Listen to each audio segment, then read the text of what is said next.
এইবার উপরাষ্ট্রপতি জগদীপ ধনকর তিনি থ্রেট করে দিলেন সুপ্রিম কোর্টকে, ঝাড়াকসে থ্রেট। কেমন থ্রেট? প্রথমে 2-4 মিলান।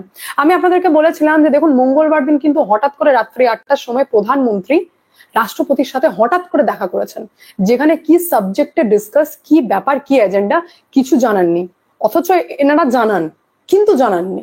সেকেন্ড, আমি বলেছিলাম সেই দিনই রাজনাথ সিং, অমিত শাহ আর জেপি নাড্ডা বৈঠক করেছেন, ম্যারাথন বৈঠক হয়েছে। তার পরের দিনও জেপি নাড্ডার বাড়িতে অমিত শাহের, কিন্তু কি বিষয় নিয়ে বৈঠক সেটা রিভিল হয়নি।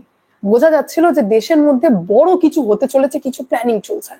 আর এইবার তো আরো বড় ডেভেলপমেন্ট সামনে এসেছে যে এই যে জগদীপ ধনকর অলরেডি বলে দিয়েছেন একটা থ্রেট। তার পাশাপাশি কি হয়েছে যে প্রধানমন্ত্রী কাশ্মীর যাওয়ার কথা ছিল সেটা ক্যান্সেল করেছেন।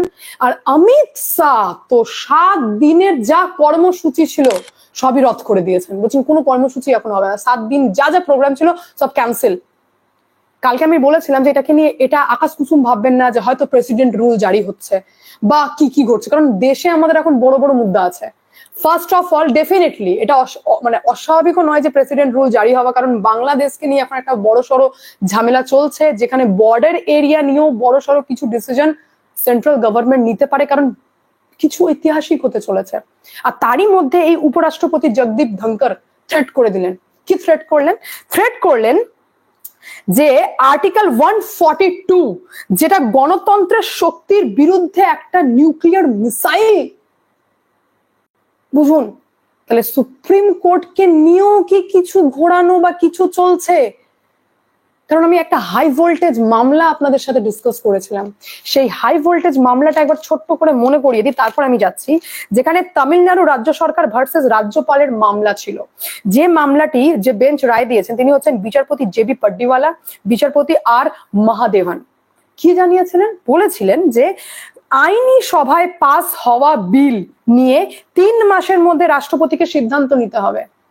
আইন সভায় যদি কোনো বিল পাস হয়, বিধানসভায় যদি কোনো বিল পাস হয়, তাহলে সেটাকে নিয়ে 3 মাসের মধ্যে রাজ্যপালকে ডিসিশন নিতে হবে। রাজ্যপাল যদি রিভিউ করতে রাষ্ট্রপতিকে দেন তাহলেও সেটা 3 মাসের মধ্যে ডিসিশন দিতে হবে। তার মানে কি? তার মানে হচ্ছে প্রথম নাগরিক যিনি দেশের, তার পাওয়ারকে ছিনে নেওয়া, কেড়ে নেওয়া। কেন কেড়ে নেওয়া? কারণ যখনই এই রায়টা সুপ্রিম কোর্ট দিয়েছে তার পরের দিন যেটা ঘটলো সেটা হচ্ছে তামিলনাড়ুর বিধানসভায় 2 বার পাস হওয়া 10টা বিল উইদাউট রাষ্ট্রপতির সাইন কার্যকর হয়ে গেল। তাহলে রাষ্ট্রপতির পদ রাখার তো দরকার নেই, রাজ্যপাল পদের তো দরকার নেই। দেশেই প্রথমবার ঘটলো যে রাষ্ট্রপতির সাইন ছাড়া কোনো বিল কার্যকর হয়ে গেল। এইবার চলে আসুন জগদীপ ধনকরের ক্ষেত্রে। উনি কি বললেন?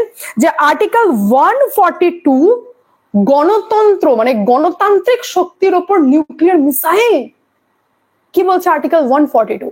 কনস্টিটিউশনে আর্টিকেল 142 বলছে কমপ্লিট জাস্টিসের জন্য সুপ্রিম কোর্ট যে কোনো অর্ডার দিতে পারে। একটা কথা আমি বারবার আপনাদেরকে বলতাম যে কনস্টিটিউশনে পার্লামেন্ট আর সুপ্রিম কোর্টকে একই পাওয়ার দিয়েছে, প্রায় তারা সেম সেম, কিন্তু সুপ্রিম কোর্টকে একটু হলেও কনস্টিটিউশন বেশি পাওয়ার দেয়। আর ওই একটু হলেও বেশি পাওয়ার দেয় কোন আর্টিকেল? সেটা হচ্ছে 142, যেখানে বলা হচ্ছে যে কমপ্লিট জাস্টিসের দেখিয়ে, কমপ্লিট জাস্টিসের গ্রাউন্ড দেখিয়ে যে কোনো অর্ডার দিতে পারে সুপ্রিম কোর্ট। আর কি অর্ডার দিলেন ওই রাষ্ট্রপতি মামলায়? রাষ্ট্রপতি মামলায় অর্ডার দিলেন যে এটা সুপ্রিম কোর্ট একটা রিট ইস্যু করা হয়েছে, যেটা হচ্ছে ম্যান্ডামাস। সুপ্রিম কোর্ট একটা রিট ইস্যু করেছে যেটা হচ্ছে ম্যান্ডামাস। ম্যান্ডামাস মানে হচ্ছে উই কমান্ড। সুপ্রিম কোর্ট কাকে কমান্ড দিচ্ছে? রাষ্ট্রপতিকে কমান্ড দিচ্ছে। How is it possible? এটা তো বিরাট দ্বন্দ্ব। কি করে সুপ্রিম কোর্ট রাষ্ট্রপতিকে কমান্ড দিতে পারে এই একটা রিট ইস্যু করে? ম্যান্ডামাস। এটা মারাত্মক। এটা গণতন্ত্রের ওপর মিসাইল অ্যাটাক। কারণ পার্লামেন্টে যারা বসে রয়েছেন তারা ডেমোক্রেটিক ভাবে বসে রয়েছেন, তাদেরকে গণতন্ত্র বসিয়েছেন কিসের জন্য? দেশের ভালোর জন্য। সেই পার্লামেন্টে আইন পাস হয় দেশের সুরক্ষার জন্য, দেশের জন্য। সেইখানে আপনি পার্লামেন্টের ঊর্ধ্বে গিয়ে আপনি রাষ্ট্রপতিকে মানে উই কমান্ড টাইপের একটা রিট ইস্যু করে দিলেন। এটা তো পসিবল না।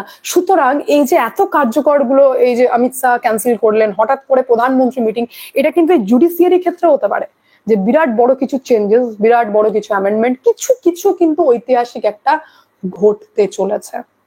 সেটা মেবি বাংলাদেশ বর্ডার ইস্যু হতে পারে, কারণ ওয়াকারুজ্জামান অলরেডি ঝুলছে, যে কোনো টাইমে যে কিছু মানে ঘটে যেতে পারে বাংলাদেশে।